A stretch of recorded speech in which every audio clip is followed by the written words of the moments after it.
Okay, a video blog check everybody. Azrael here, and we are back again for another vlog. We are going to do a tech vlog, and we are going to unbox a new smartphone from Honor Philippines, and this is the Honor X8B from Honor Philippines.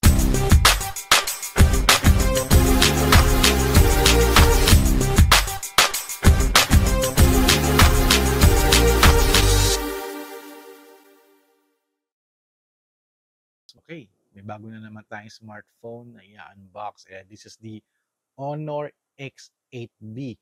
Kung naalala nyo yung last year, 2023, nag-launch nyo sila ng Honor X8A. And this is na the second version ng kanyang series. It's Honor X8B na. One of the features nito is it has a 16GB of RAM and 512GB of storage and a 108 megapixel rear camera. Yun yung pinaka-features niya. Nakita ko na yung mga tech specs eh. So, before I unbox this new smartphone, I'll use it for photography and for vlogging and also gaming. Discuss ko muna sa inyo yung tech specs nitong Honor X8B. Alright, let's do this. Okay, ito na yung tech specs ni Honor X8B from Honor Philippines. So, pag-usapan natin yung kanyang display. Meron siyang 6.7 inches na AMOLED FHD Plus display. At meron siyang 2412 by 1080 resolution sa screen niya. At meron siyang 16.7 millions of colors. Meron siyang 100% DCI P3. At screen to body ratio niya is 93.7%. At pinakagandang features ito ay meron siyang 90Hz refresh rate at 2000 nits peak brightness. Meron din siyang tatawag na magic capsule dun sa screen, sa display niya sa front screen para makita yung sa notification ng mga apps. At meron siyang 3240Hz na high frequency PWM dimming display na certified by TWV at TUV Rainland flicker free certified din siya. So hindi siya masakit sa mata at very safe to use sa ating eyes. At meron siyang low blue light technology, circadian night display feature, 4096 level brightness adjustment, meron din siyang dark mode at e-book mode. So lahat ng features nilagay nila sa magandang screen ni Honor X8B. For the body, yung height niya is 161.05mm, yung width niya is 74.55mm, at ang kanyang depth is 6.78mm. At ang kanyang weight, ito yung pinaka-weight niya, no? At ang kanyang weight is 166 grams, including the battery. Napakagaan niya, hindi siya mabigat. Surprise ako, very lightweight itong phone na to. Ang pinakamaganda rito, meron siyang 5-star overall drop resistance certification from SGS Switzerland. Ang sabihin ito, sa matibay daw siya, kahit mabagsak siya, di kagad siya masisira. For the CPU, gumagamit siya ng Qualcomm Snapdragon 680. This is octa-core at ang kanyang GPU is Adreno 610. For the OS, gumagamit siya ng Magic OS 7.2 based on Android 13. Ayan. For the memory, very interesting yung kanyang memory. No? Meron siyang 8GB of RAM plus 8GB of RAM turbo. So total niya is 16GB of RAM. Tapos, here sa Philippines, they're going to market yung 512GB of storage. Kaya medyo malaki-laki yung kanyang storage at one of the best feature na rin talaga yung malaking storage. You can store 12,000 plus of photos dito sa storage na ito. Let's talk about the camera. Ang kanyang rear camera, this is triple rear camera. Ang main camera niya is 108 megapixel with aperture of 1.75. At the second camera niya is a 5 megapixel for the wide and depth camera, 2.2 aperture. At meron siyang 2 megapixel na macro camera na may 2.4 aperture. So total nito is tatlong camera, 108, 5 megapixel, at 2 megapixel. It can shoot video up to 1080p video recording at meron siyang 8x digital zoom for the rear camera. For the front camera, meron siyang 50 megapixel na selfie camera. Malaki-laki yung kanyang front camera, 50 megapixel na meron 2.1 aperture and also can shoot 1080p video recording. For the battery specs, gumagamit siya ng 4,500 mAh of battery at meron siyang 35 watts Honor Supercharge Type-C wired to. Sa kanyang charging bit, limitin nyo para makapag full charge kayo, supercharge ng up to 35 watts. Other specs ni Honor X8B is ito ay dual nano SIM, dual standby na rin din siya. gumagamit siya ng USB Type-C port. Wala siyang 3.5mm audio jack, but gumagamit siya ng ear jack na USB Type-C. Meron siyang fingerprint scan unlock, side-mounted ito. Face recognition unlock, meron din siya. OTG support, meron siyang Wi-Fi 2.4 to 5 GHz at meron siyang Bluetooth 5.0. For the body colors, meron siyang Glamorous Green, Cyan Lake, Titanium Silver at Midnight Black. At ang nakuha ko dito is the 8GB, 512GB Glamorous Green with kasamang free casing na rin daw. Ito siya, medyo maganda. Yung ano niya, para siyang vegan leather yung style niya. Napakita ko mamaya, unbox natin to.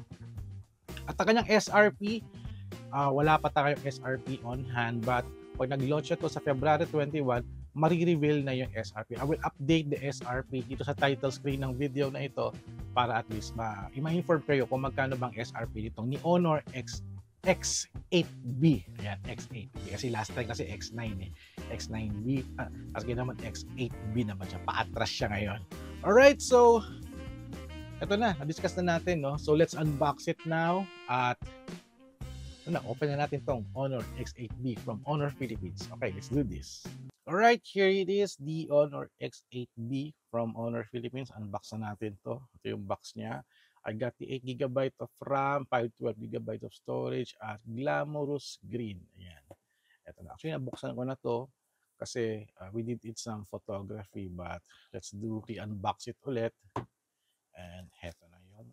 Ating body. Actually, na-setup ko na to eh. Na-setup ko na rin siya. So, mamaya, pakita ko muna yung body. And this is the, tanggalin natin yung sticker.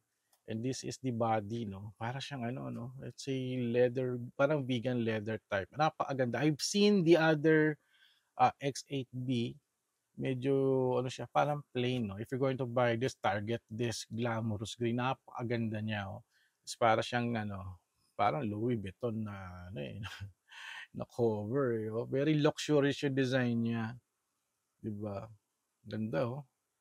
At mamaya, let's check out what else inside the box. Ito. Meron siyang kasamang SIM, ejector tray, ayan na pin, some manuals, and also the jelly casing. Maganda ba siya pag may jelly case? Check nga natin kung maganda. Okay, pero mas gusto ko yung mas gusto ko yung feel ko yung parang vegan leather na na casing niya. Ganda eh. And also including na rin din yung USB Type-C and also the ilang watts nga ba to? 33 watts ba? Tama ba? Na charging plate. So that's it if you're going to buy this item. Ito yung mga kasama niyang what's inside. Wala kasamang earphones, wala kasamang other accessories, but yung pinaka-important thing lang is the casing, charging, USB, tsaka yung brick na rin din. Alright, so actually na-set up ko na to. Just ipakita ko na lang sa inyo yung phone. So for example, ito yung body niya. Ang ganda na ganyan, parang vegan leather yung design niya. And there's the logo of Honor. And this is the triple camera. Ayan, 108 megapixel. Also kasama yung LED flash. Ayan. So sa harapan, it's yung kanyang magic capsule. There's the front camera na 50 megapixel. So yung mga notification na lumalabas dyan sa mga ibang apps. So makikita nyo yun dyan. Hindi ko lang alam kung anong mga apps yun eh. Pero that's the silver ng kanyang magic capsule. At sa top, there's the pinhole microphone. Ayan. Sa left side is the SIM tray. Ito yung SIM tray niya. Check natin ito kung expandable siya. At sa ilalim, there's a microphone pin, USB Type-C, tsaka isang speaker sa baba. Ayan, yung tsura niya. Sa right side, it's the power button, tsaka yung volume. Yung power button na yan na rin din yung fingerprint scan ninyo. Mamaya pakita ko sa inyo paano gumagana yan. So, side mount yung fingerprint niya. Ito siya. So, ito yung kanyang itsura. Check natin yung yung tray.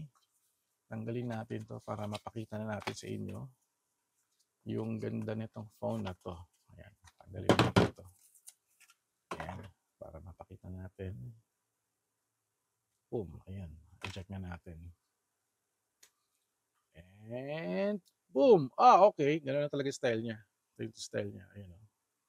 Talagang ano, dual nano SIM lang talaga siya. So wala siyang, lalagyan ng SD card, it's only for the dual nano SIM. Okay, malinaw. Kasi 512 medyo malaki na rin din yung storage niyan, eh, kayang-kaya niya na rin yung ano yan. Hindi ko na alam kung pupuno niyo ba yun? Pero kasi 'pag 512 kasi hindi ko naman nauubos, eh. So ayun, I guess kasi actually na-setup ko na 'to, na-setup ko na siya, naglagay na ako ng Google para mas mabilis na yung video natin 'no. For the fingerprint, eto siya. Kailangan ko muna pala daw i-ano, teka lang, ilagay ko muna yung PIN code, wait lang. Kasi nag-reset, eh. Alright, so ito siya. So kung fingerprint, ayun, mabilis lang siya, mabilis, oh. Ayun, mabilis yung kanyang fingerprint recognition. At for the facial naman, since facial tayo meron, for facial, mag-a-unlock lang siya sa swipe up, okay na. Tapat yung sa mukha niyo, unlock na, mabilis siya, grabe. That's very impressive. So ito yung itsura niya, naglagay na ako ng mga apps. Honor X8B 5G, magkano kaya to? Kasi parang dati mura-mura yung ano nila, 8A, ano, X8A nila, eh. So hopefully sana to mga below 15K, no? Parang babaan naman nila. Kasi ganda kasi ng design. At saka kung ano, ang very lightweight. And I've tried the camera already kasi meron kaming contest na daily photography with the Honor X8B. And I'm very impressed with the quality. So ito siya, navigate natin. I've installed Call of Duty, Twitter, Netflix, TikTok, Instagram, Threads, also the calendar, importante yan. Also YouTube, importante rin din yan. So let's check the about the phone. It says here, may GPU turbo, 8 GB plus 8 GB of Honor RAM turbo. Snapdragon 680, 512 gigabytes. So, ayan. And what else? Let's check out the camera. Ito sa camera na tayo, no? So, meron siyang wide angle lens, which is very good. May wide siya, may wide. And 2x zoom, and you can go all the way up to 8x zoom. Maglagay tayo ng model niya mamaya. Okay. So, sa video mode din, meron din siyang wide angle na 0.6x. Ayan. Also 2x, meron din siya. Up to, syempre, 8x na rin din yung for the video. So, pangit na yung quality nun pagka zoom in pa natin, no? And, try mag-record ng video. I'm recording a video already sa 0.6x.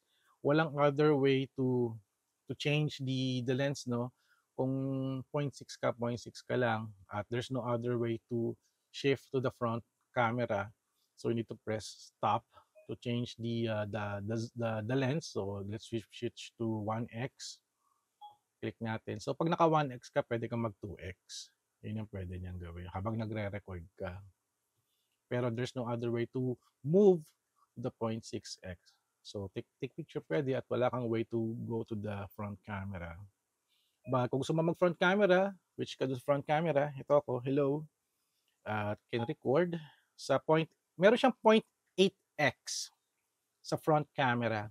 And you can turn it to 1x. That's good, no? Medyo may pagka-wide angle na rin din pala yung front camera niya, which is nice for vlogging. Ang ganda nito, 0.x. Sana meron siyang stabilization, no? Walang mention, but for this test, we will check it. Okay, check natin kung may stabilization siya. Ang ganda nito, Uy, 0.x. Sana meron siyang stabilization. Wala siyang stabilization. Nakitang-kita sa video, walang stabilization. Pero yung microphone niya, maganda yung pick up at saka yung speaker, malakas, ah. That is very nice. May sample photos na ba ako dito? Kasi nag-photography tayo nung mga nakaraan, eh. Ayan, this is a sample photos. Ang ganda naman yung camera niya. Very impressed ako. Magkano kaya nila to i-SRP, no, for the Philippines. Ito yung selfie ko. Ayan. Malinaw yung selfie niya, 50 megapixel. Ayan. Shoot lang ako doon kasi kahapon nasa Firehouse Pizza kami sa Alabang. Ayan, yung mga photography. Maganda, maayos siya, maayos. Very decent camera, yan ang ganda, oh, ganda. Nakakatuwa naman, nakakatuwa yung kanyang performance. At for the gaming, nag-ano na rin din ako, naglaro na rin ako nung sa gaming. At medyo annoying lang. May part dito, yun ko na yung Call of Duty ko. Merong annoying part dito. Maganda siya, no? Kasi meron siyang parang game manager. Ayan, game manager. Ang hindi ko lang trip dyan is, kita nyo, no? Putol yung Call of Duty na letter doon. Tsaka, pag naglalaro ako, is hindi pala ako naka-on yung wifi ko. Yung information sa Battle Royale, kung ilan na lang yung buhay na kalaban mo, hindi mo mababasa kasi nasa dulong-dulo siya ng screen. Tsaka also the magic capsule, almost tabi na nung barrel. So, I need to move the barrel away from the magic capsule. Kasi pag naglalaro ako, ito yung napipindot ko. Yun na yung napansin ko. No? Pero pag mag-Call of Duty kayo, you need to do some adjustment on your user interface para magkasya siya dito. So, well, for the gameplay, very, naman ako, happy naman. At meron akong recording dito ng gameplay. Yeah, I did some recording. May screen recording siya, pero yung, yung audio niya is from the microphone. Saan na ba yung auto-rotate nito? Auto-rotate. Ayan. Ayan, kunyari naglalaro tayo. No? Maganda. I'm running at around 50 to 60 FPS. So, okay, maganda yung niya. Maganda yung performance niya sa gaming. Yun yung sinasabi ko sa inyo. Ito, meron, kita pala siya sa recording. Ayan, no? Medyo putol. Tsaka ito yung baril ko. Tinan mo. Nandun na sa may magic capsule. Kaya nung naglalaro ko, hindi ko alam na dalawa na pala kami naglalaban. So, hindi ko alam kung paano adjustment na gagawin ko dito. But, syempre, video recording na rin to. Ano na siya, tawag dito. Makikita mo siya. Pero pag yung normal game, ganyan siya. Hindi ko alam kung bakit.